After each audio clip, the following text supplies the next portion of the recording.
just grew up fishing, right? As a kid, I just been fishing all my life. Although it was fun, you fish to stock the freezer, right? So there'd be food there. My dad was a teacher, my mom was a teacher, so you had two professionals.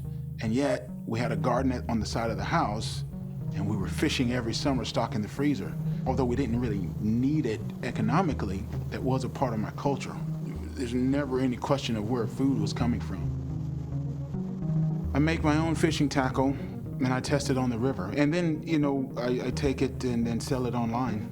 If you have a fishing tackle company, a lot of times they'll name it after the waters on which the lures and things were designed. So since I'm here on the Black Warrior River, West Central Alabama, that's where I came up with Black Warrior Lures. The difficult thing is people think I was in the Army or something. And my dad didn't learn to fish from his dad. He learned it from a friend, but he passed it on to me, and so I guess that's one reason I do YouTube, take what I've learned and pass it on to others. My dad used to make these little fishing corks or floats that we call them, and I decided to make some one week, and I went fishing with them. And they worked well, and I thought, oh, I wonder would anybody want to buy these, so I just put them on eBay.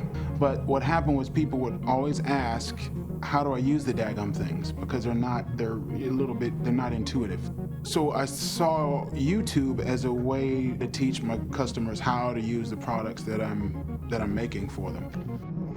My early videos were horrible, absolutely horrible. I hate them. I leave them up there, but I absolutely hate them.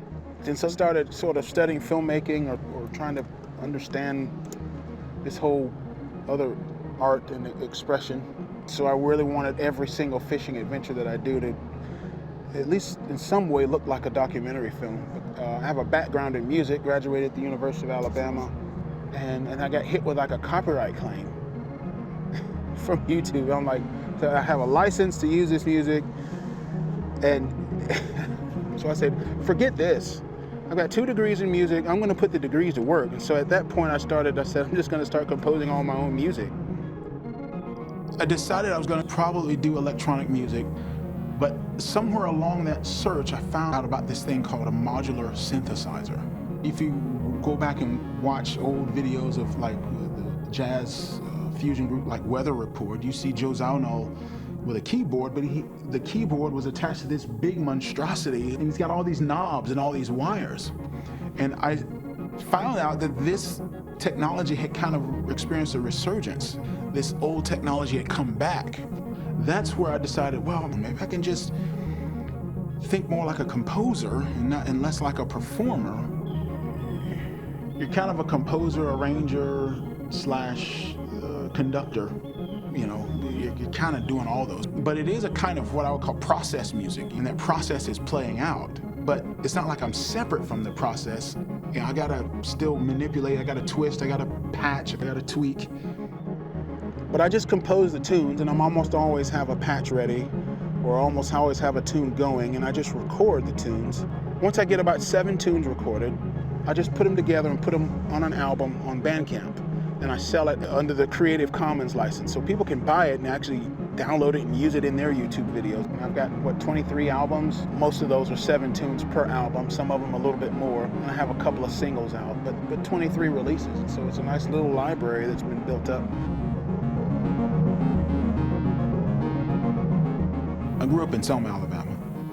And I grew up fishing along the Alabama River. So I learned a lot from my dad, also learned a lot from my brother. And then once I went to college, you know, you just sort of get absorbed into whatever it is you're studying, and that just sort of becomes your life. So that's why I didn't fish. I got done with college, I went to graduate school as well. I was just out of school and, you know, trying to find work, couldn't find work. I always had a sort of a fascination with canoes and wanted to build a canoe with my dad. I said, this would be a good way to spend more time with my dad, you know, or done with school or whatever. And maybe can get back into fishing that way. But my dad died, and that was 2007.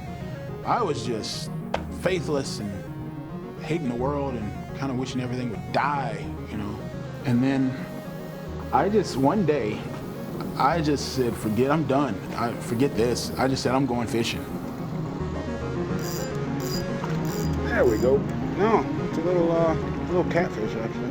When I was a kid, all we knew is what we knew, in what was locally available. We didn't have a way to see what somebody's doing on the Jordan River in the Middle East, right? Or doing in another river across the state. There's no geographic boundaries anymore. I mean, I'm on this sort of backwater river, west central Alabama. The way I fish is not popular. You know, it's not what they're using in the bass tournaments. If it's not popular, how in the world do you find people who are interested? Well, people are out there looking. There are people out there searching for, okay, how do I fish with just a line in my hand? I said, well, wait a minute. You know, my dad did a lot of woodworking. He made clocks and he worked with resins and things. I said, I should be able to make one of these just out of wood. So I bought a lathe and, kind of experimented and eventually came up with a design pretty much like this one. They almost all look like this now. This is southern yellow pine. Whatever's happening telegraphs directly to your hands. When you're with the rod sort of dampens it or something. I can't explain it. Here we got one. There we go. Wait a minute. Yeah, there we go. Little guy. Little striped bass. It's a minimalist system. It's just a line, the weight, and some bait. It's simple. It doesn't cost a lot. And you can catch a lot of fish with it. And that's why I love it.